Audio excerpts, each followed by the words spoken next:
And so what we do is I send out some tweets and I get the responses. And so then I can expand upon the tweets that you were most responsive to, both good and bad, because I don't expect everybody to agree with me. But not long ago, I wrote that the best time to prepare for a crash is before a crash.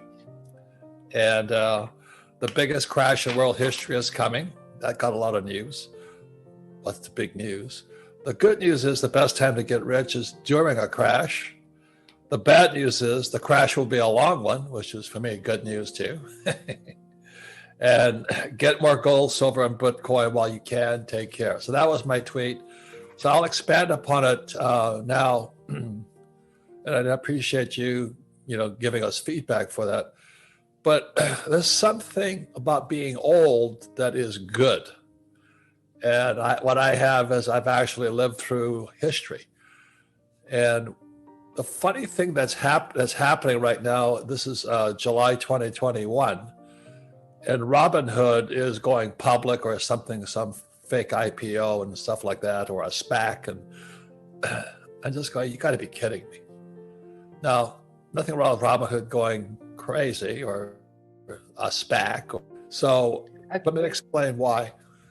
In the 1950s, when I was a kid, the only people that were in the stock market were gamblers.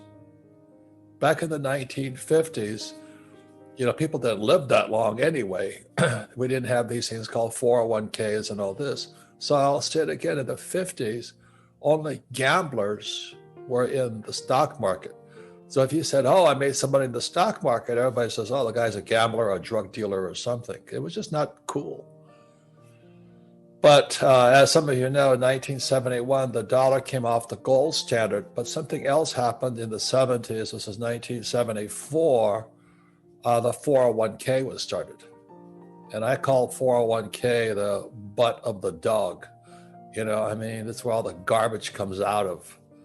And I'm not saying, please hear me, I'm not saying don't have a 401k, but I wouldn't touch one.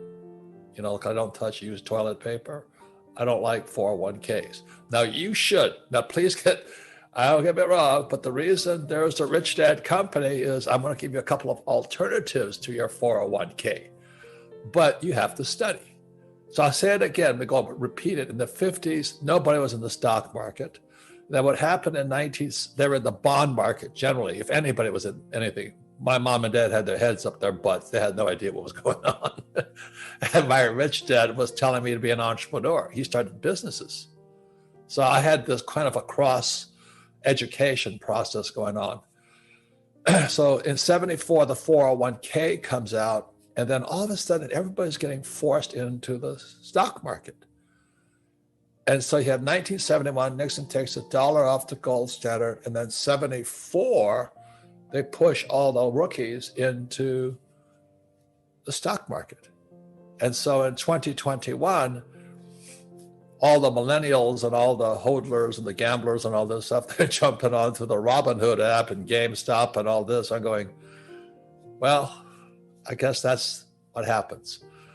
But I wouldn't touch any of that stuff. I have taken 3 companies public. I kind of know what goes on inside the market. As we had a discussion with our company the other day, because we do our best to educate everybody who works with Rich Dad.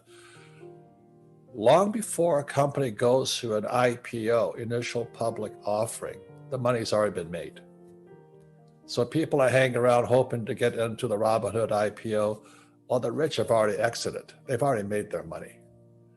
So that's why back in the 90s, I started studying the stock market by actually taking 3 companies public.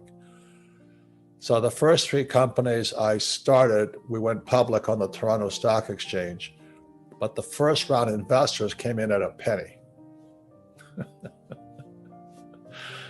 So the first round investors in Robinhood are probably at pennies. And all these people are jumping on this IPO and all that and going. And so not understanding Robinhood, my friend Andy Tanner, who is my go-to guy in the stock market, he says, what's happening now is all the young people, that Robinhood made it so easy for young people or anybody with a computer or an iPhone to enter the stock market that you can get in there for pennies. And so that's what drives the price of a stock up. And then some of you may remember not too long ago in the year 2000, it was companies like Amazon and Pets.com and those other goofy stocks. So I've watched all of this happen. I've never got involved in it except the companies I took public. I took them public only because that's how badly I wanted to learn the stock market. And so that's why, being an old guy, I wouldn't touch this stuff. Now, I'm not saying you shouldn't. Okay, like my friend Dave Ramsey says, live debt-free. I think most people without financial education should live debt-free.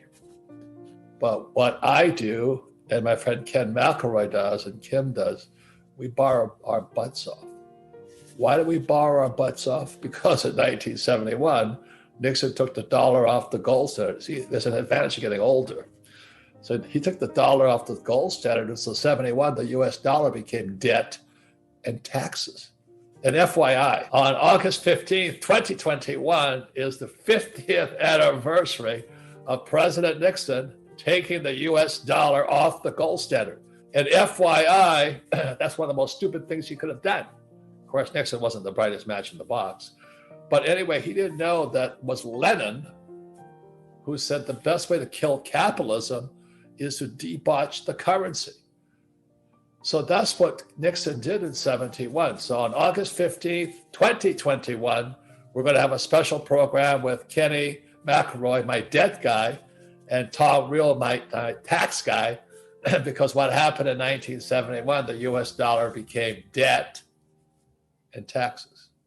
You see, the only way the dollar could be created is you have to get into debt, or the government has to borrow money, and the average guy pays taxes. If you understand that, you'll understand why 1971 and this 50th anniversary coming up is so important. So stay tuned, August 15th, 2021. We're going to have a 50th anniversary program on it to further explain how you're getting screwed by working for money. Anyway, that's my whole thing. So going back in history one more time. The 50s, nobody had stocks. 71, Nixon takes the dollar off the gold standard. 74, the government says, oh, by the way, you have a 401k. Congratulations. And I'm going, you got to be kidding me. So that's why in the 90s and 2000, I took 3 companies public, a silver mine in Argentina, a gold mine in China, and an oil company in Portugal. Now, some people say there's no oil in Portugal. And I found out the hard way, there is no oil in Portugal.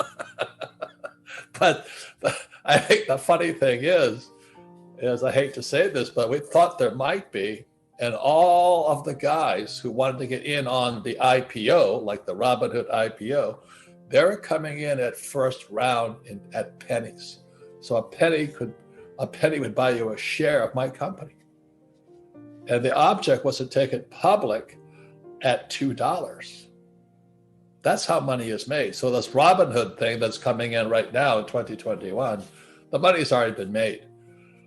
The spooky thing is Robinhood has made it so easy for so many people to jump into the stock market just as it goes to the top. And I'm not saying it's coming down, but if history is any guide, everything that goes up comes down. So I'd like to say this to you, like I was talking to another friend, of course, he's a stock guy, and stock guys always lie. They lie because they pretend they know what's going to come. So I was talking to my friend, he says, oh, don't worry, this is 2021. The stock market's going to stay up till 2025. And I go, give me a break.